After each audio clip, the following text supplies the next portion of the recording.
I'm here because I am a roaring lion crying out righteousness. An update on the foreclosure issue. They have not been able to take the church from us, which says a lot that through the years and having the courts, the judges, the biased judges, the lawyers, sellout lawyers, they still have not been able to wrestle this church out of our hand, and they're not going to be able to do it. They'd have to take it out of God's hand, but the battle goes on. And right now, they are becoming extremely concerned that why they've not been able to do that. So they have sent a spy van. They put a van in front of our church, I think, that has listening techniques, because my phone was tapped. I got a new phone. My old phone was tapped. The new one seems, because of reconfiguration, not to be tapped. Now, you may think this is a far-fetched. You may, Pastor Man, nobody's spying on you. Nobody's checking your phone. All right, listen, if that's how you feel about it, that's what you think, you've gone ahead and made that decision, then, I'm not going to argue with you. I'm talking to people who want to hear what I have to say. You don't have to listen to me.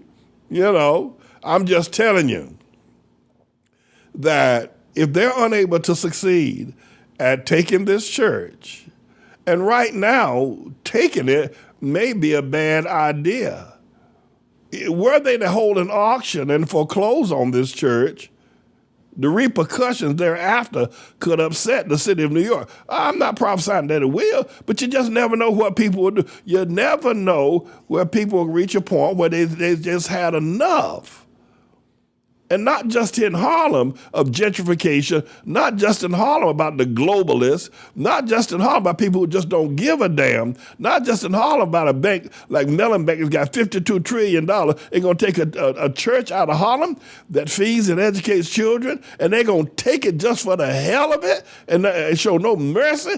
That it may just cause an uprising all across America where people say, hell, we just had enough of y'all.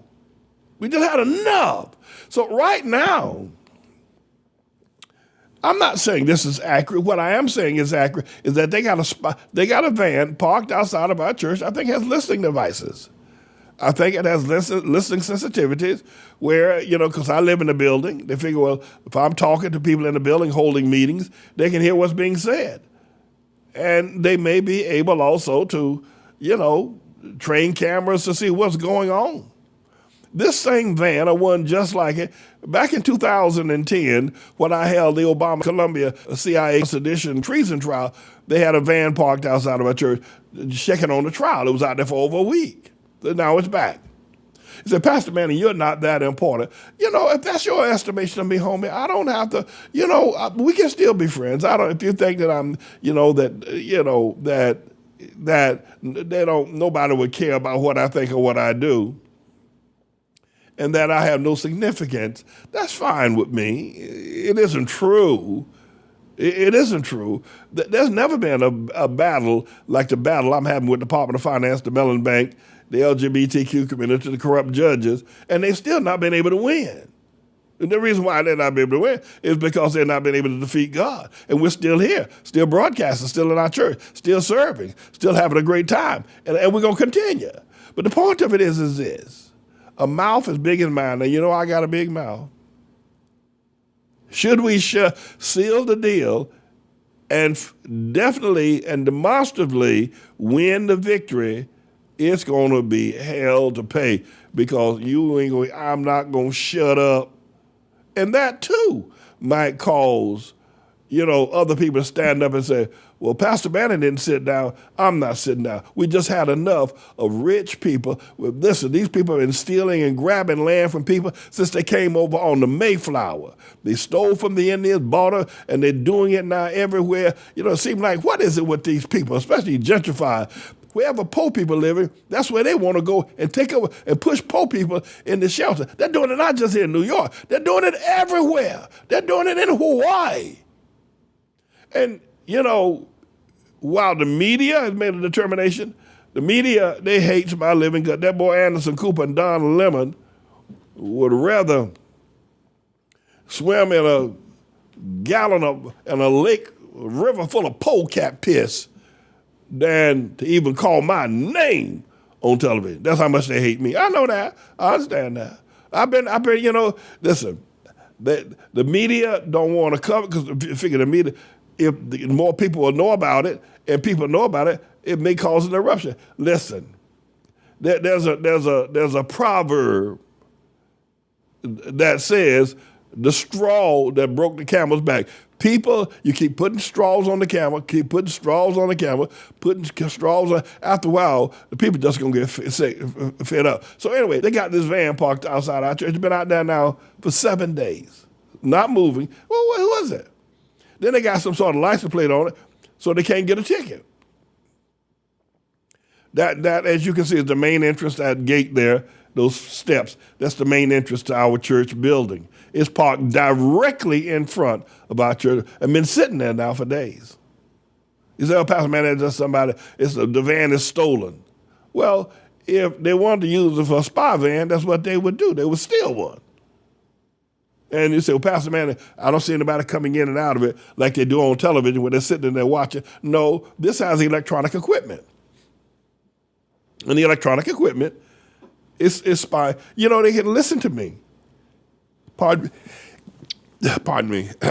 Boy, if they can't tap my phone, I think they had tapped my phone for the last, I don't talk on my phone. Or they can hear what people, maybe they think that we hold meetings in the church or we're discussing, so they can find out what, they tried to put me in a deposition, and, back on the 25th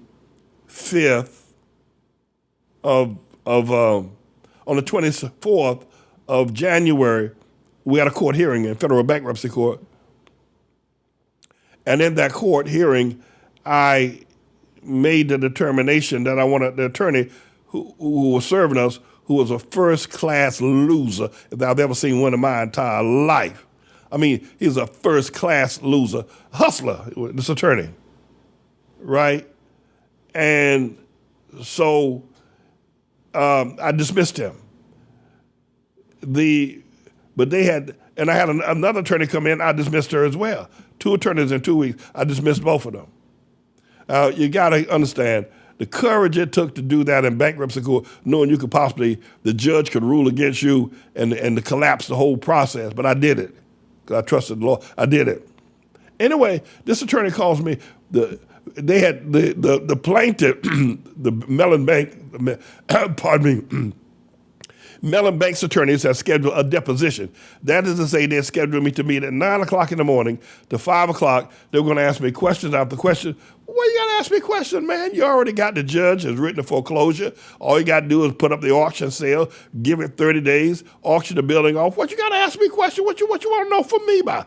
But they know that during the course of this legal process that they've made some major blunders. They didn't dot every I, didn't cross every T. There's been some sloppy bookkeeping, and it happens. But it just gets swept under the bridge. Most lawyers don't check it out. Most defendant's lawyer and the plaintiff's lawyer, they work it all out, and they don't. But they know that I can come back. They know I have excellent grounds to come back and to fight this, based on the fact that they've made some legal mistakes, which can throw the whole case out. And not only that, but can bring them into some sort of jeopardy.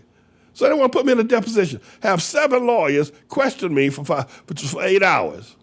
About what?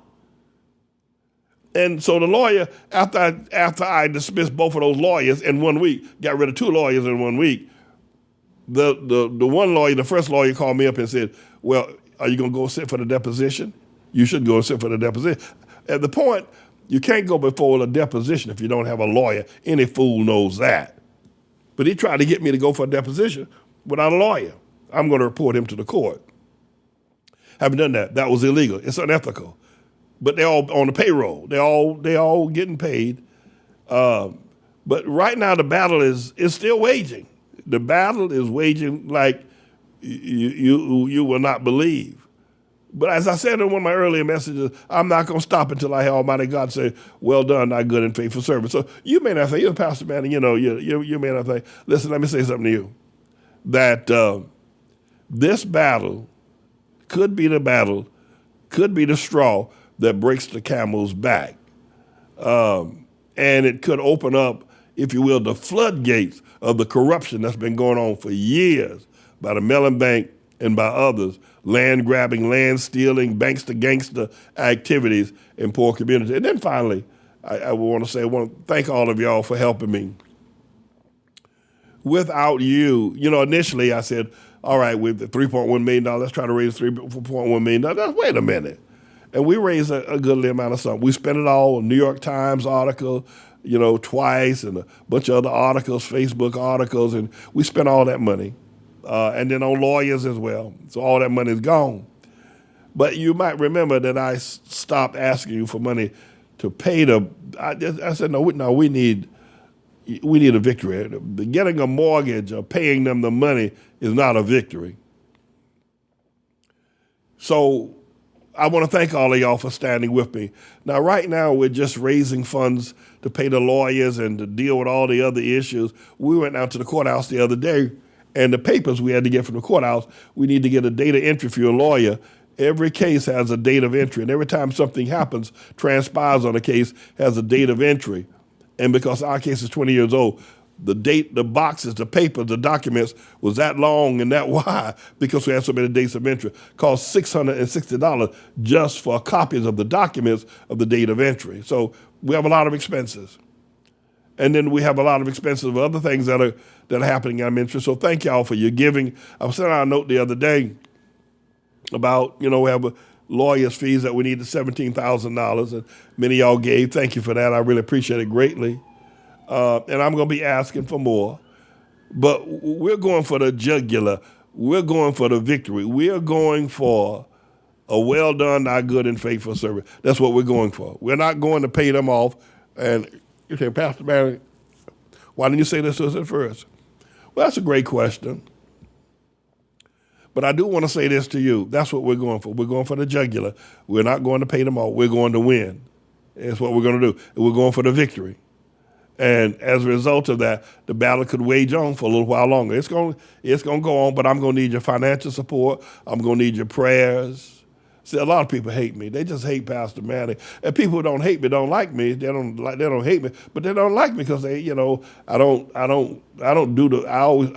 expose them. I tell the truth on the air, but I tell the truth on my mama. I tell the truth. I tell you, you're not getting away with that. No, not here, not now, not ever. I'll tell them. People don't like it. People like for you to, and then all the weaknesses in black people and the fact they've never built anything and running around, ain't got nothing, ain't never had nothing, and I pointed up.